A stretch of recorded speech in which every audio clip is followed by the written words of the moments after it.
Donc là, on va voir l'exemple suivant du cours. Alors, je ne vais pas mettre les étapes parce que si vous regardez bien, c'est exactement le même que le précédent, sauf que j'ai un sinus 2t dans ce moment, on va l'avoir sinus t.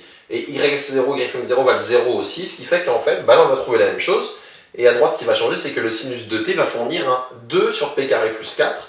Et comme devant, j'avais p carré plus 4 en facteur, ça me donne ça. Pourquoi je l'ai fait un peu plus vite? C'est tout simplement parce que il n'y a pas trop le choix. Hein. Vu que le tableau est petit, si je veux que tout rentre, j'ai sauté les étapes qui sont vraiment identiques, totalement identiques à l'exemple précédent. Donc c'est pour ça que je les saute. Alors ici, p carré plus 4 sur p carré plus 4, on va un peu simplifier, on peut dire que c'est p carré plus 4, le tout au carré. Donc là, on trouve 2 sur p carré plus 4, le tout au carré. Je vous préviens tout de suite, cet exemple il est beaucoup plus technique que le précédent, pourtant on a juste changé t en 2t. Si vous avez du recul sur les équations, vous pouvez comprendre peut-être pourquoi c'est différent, on va voir. Mais en tout cas, il est beaucoup plus technique. Et donc je vous rassure tout de suite, vous n'avez pas besoin de maîtriser ce genre d'exemple. Je ne vais pas vous le mettre parce que là, ce n'était pas le but de faire des exemples aussi poussés. Il faudrait qu'on passe plus de temps sur transformer de Laplace pour que je puisse vous permettre de bien digérer aussi des exemples un peu plus poussés comme on va faire maintenant. Je vous le mets pour vous montrer dans certains cas de figure comment on s'en sort. Mais encore une fois, cet exemple ne sera pas au programme de DS. D'ailleurs, vous verrez, il n'y a aucun exemple aussi compliqué en TD. Tout ce qu'on va faire est plus simple que cet exemple-là, après dans la suite. D'accord? Donc, regardons comment ça fonctionne. Alors, premièrement, là j'ai ma fraction rationnelle, il faut que je la décompose en éléments simples. Je vais foncer tête baissée, comme si on n'a pas de recul, on fonce tête baissée et après on va prendre un peu de recul. D'abord, dans un premier temps, je fonce tête baissée. Alors ça, j'ai quoi? J'ai un élément de seconde espèce, du delta négatif, du second ordre. Ça va donc me donner la décomposition AP plus B sur P carré plus 4, plus CP plus D sur P carré plus 4, le tout au carré.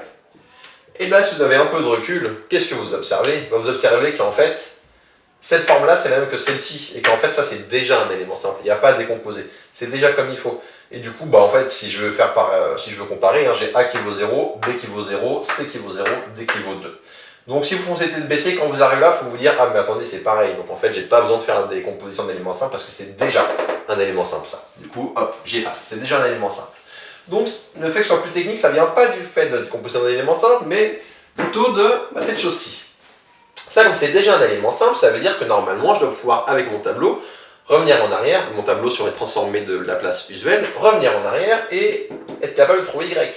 Or, si vous regardez bien, dans votre tableau, vous n'avez rien de la forme 2 sur P carré plus 4 au carré. Ce qui est gênant, c'est ce carré. Sans ce carré qui est là, c'est du sinus de 2t. Mais à cause du carré qui est là, c'est pas direct. Donc comment je vais m'en sortir? Je vais m'en sortir grâce à ces deux formules que j'ai mises en rouge ici, pour vous les rappeler, que vous avez sous les yeux. Donc c'est deux formules qui sont dans le tableau où vous avez les formules générales, je transformées de Laplace. Ce tableau, je dis qu'il n'y a pas besoin de les connaître par cœur, à part une ou deux formules qui sont en rouge. En fait, ces deux formules-là ne sont pas en rouge, je vous demande pas, dans le tableau, je ne vous demande pas de les connaître par cœur du coup, et je vous montre comment on peut les utiliser. Encore une fois, cet exemple, il est bien plus poussé, bien plus technique que tout ce qu'on va faire par la suite. C'est pour vous montrer moins une fois comment aller un peu plus loin. D'accord? Donc si vous ne le comprenez pas, il ne faut pas que ça vous effraie, c'est pas grave. Vous pouvez très bien ne pas comprendre cet exemple et avoir 20 ODS, parce qu'il n'y aura rien de ce genre-là ODS, que ce soit bien clair. Alors allons-y. Donc, je l'ai dit, ça ressemble à du sinus avec un carré en trop. Pourquoi j'ai mis ces formules? En fait, si je regarde comment me débarrasser du carré, ça c'est presque la dérivée de 1 sur p carré plus 4, ou plutôt de 2 sur p carré plus 4, qui a transformé la place du sinus. Et il se trouve que si j'ai la dérivée transformée de la place, je sais revenir en arrière. Enfin, il y a une formule qui correspond à ça. Du coup, je vais écrire ça. Donc on va dire que cette chose-là, je prends cette notation-là, elle est plus pratique ici, c'est la dérivée de, j'ai laissé une place devant, c'est volontaire, c'est la dérivée de 1 sur p carré plus 4. Ou presque en fait. Pourquoi ou presque? Quand je dérive ça, qu'est-ce que je vais avoir? Je vais avoir un 2p qui sort. Donc le 2 je l'ai, mais il manque le 1 sur p. Du coup, attention, il faut que je sorte devant. C'est 1 sur p fois la dérivée, je mets une parenthèse, de 1 sur p carré plus 4. L'avantage d'avoir fait ça, c'est que moins 1 sur p carré plus 4, c'est un sinus. Ou presque. Pour avoir, alors je vais faire une étape en plus, allez, on va écrire. Ça c'est presque un sinus. Pour que ce soit un sinus de 2t, il faudrait que j'ai un 2 en haut. Du coup, je vais le faire apparaître. Je vais dire que c'est ici d sur dp de... pardon, pas encore sinus. Je vais écrire 2 ici en vert. 2 sur p carré plus 4.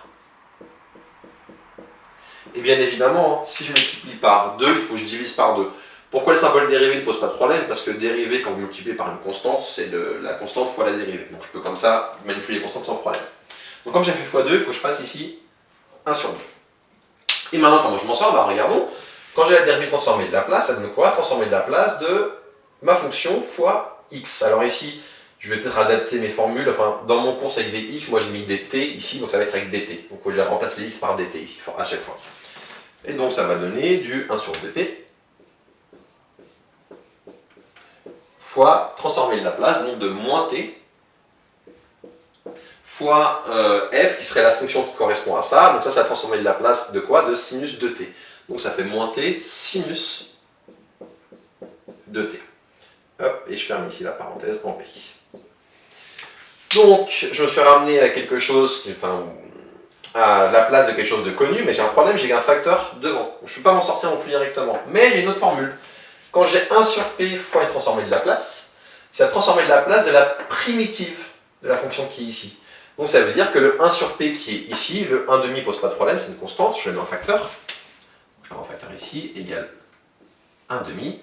Et si j'applique cette formule, ça va être transformée de Laplace de, donc quand j'en reviens en arrière, pardon, 1 sur p lf de p, quand je reviens en arrière, ça va transformer de Laplace de la primitive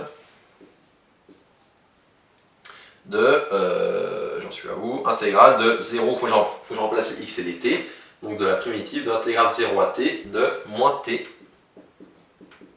sinus de t. Pardon, parce que vous avez tous vu quelle est mon erreur. Si là je vais être 0 à t, je n'ai plus le droit de mettre t ici, dans ma valeur d'intégration, il faut que je remplace, il faut que je l'appelle x, u, ce que je veux, mais en tout cas pas t. On va dire x. On va dire que j'ai inversé les rôles ici, de ce qu'il y a là et de ce qu'il y a là. Et donc, conclusion, si transformer la place de y est égal à ça, je peux dire donc que y est égal à 1 demi fois cette primitive-là. Je sépare mon tableau en deux. Donc je répète, transformer de la place de y est égal à 1 demi transformer de la place de cette fonction. Donc ça signifie que, si je reviens en arrière, que je râle transformer de la place, y est égal à 1 demi fois cette primitive. Donc, yt égale, donc le 1 demi je n'oublie pas, 1 demi fois intégrale 0 à t de moins x sinus 2x dx. Je répète ce que j'ai fait. On peut dire, visuellement, j'ai barré le L ici et j'ai barré le L ici. J'ai le droit avec les transformées de Laplace parce que si deux transformées de Laplace sont égales, alors les fonctions dont elles sont issues sont également égales. On dit que la transformée de Laplace est injective d'ailleurs, pour info. Et donc on y est presque. Bon maintenant, qu'est-ce qu'il reste à faire? Ce qu'il reste à faire, c'est calculer cette primitive. Et ça, pour le coup, calculer cette primitive, vous savez faire primitive d'un polynôme fois un sinus ou un cos. Vous savez faire, il faut faire une intégration par partie. Donc on va le faire. On trouve donc que yt égale 1 demi fois... Alors, qui je vais dériver comme d'habitude mon polynôme, je l'appelle u. Qui je vais intégrer le sinus, je l'appelle v'. Dans le crochet, on veut du u fois v, donc du u, ça va donner du moins x, et du v, primitive de sinus de x, ça va donner plus, enfin moins, donc ici plus, cosinus de x sur 2. Puis je vais avoir le 1 demi, je laisse en facteur, je vais avoir du moins. Le moins, il va partir avec la primitive ici, donc moins intégrale de dérivée de x, ça va faire 1, et sinus de x, ça va donner cosinus de x sur 2. Entre 0 et t à chaque fois. Que ce soit, enfin, peut-être je me suis un peu embrouillé, enfin pas embrouillé, mais j'ai pas été très clair avec l'histoire de moins. Quand j'ai un moins, il va partir avec le moins de la formule d'IPP par avec le moins qui est là, mais j'ai un autre moins parce que primitive de sin c'est moins cos, sauf qu'il y a un autre moins qui apparaît ici. Je ferme la parenthèse, et je vais retrouver yt égale 1 demi facteur de le crochet. Je vais avoir du t cosinus de t sur 2.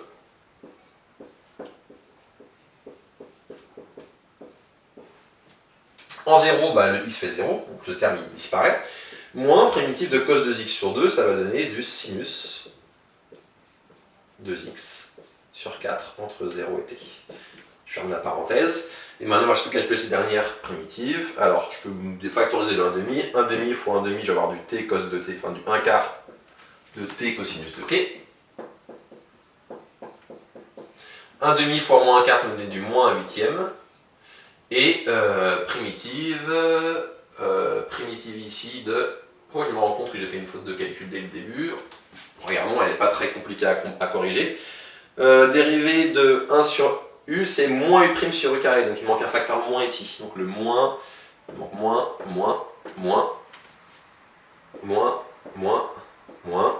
et du coup ici, moins 1 quart, c'est ça. Et je vais avoir ici le moins avec le moins, ça va donner du... j'en suis là où? Plus 1 huitième. Et primitive de, je calcule, pardon, sinus de t, et en 0, le sinus vaut 0. Et donc je trouve moins un quart t cosinus de t, plus 1/8 sinus de t. Donc encore une fois, cet exemple est un peu technique, enfin ce qui est technique c'est là, il faut bien maîtriser ces formules pour être capable de faire ça. Comme on n'a pas assez de temps pour s'entraîner à faire pas mal d'exemples, vous n'en aurez pas. Et prenons un peu de recul. Pourquoi c'est différent? Pourquoi le fait de changer sinus t par sinus de t, ça fait quelque chose de différent? En fait, si vous vous souvenez bien, quand on résolvait les équadifs d'ordre 2 de façon classique, on faisait d'abord l'équation homogène, puis on cherchait une solution particulière. Et qu'est-ce qui se passait? C'est que si on avait une solution particulière, enfin si notre second membre était solution d'équation homogène, il fallait faire fois t. En fait, c'est ce qui se passe ici.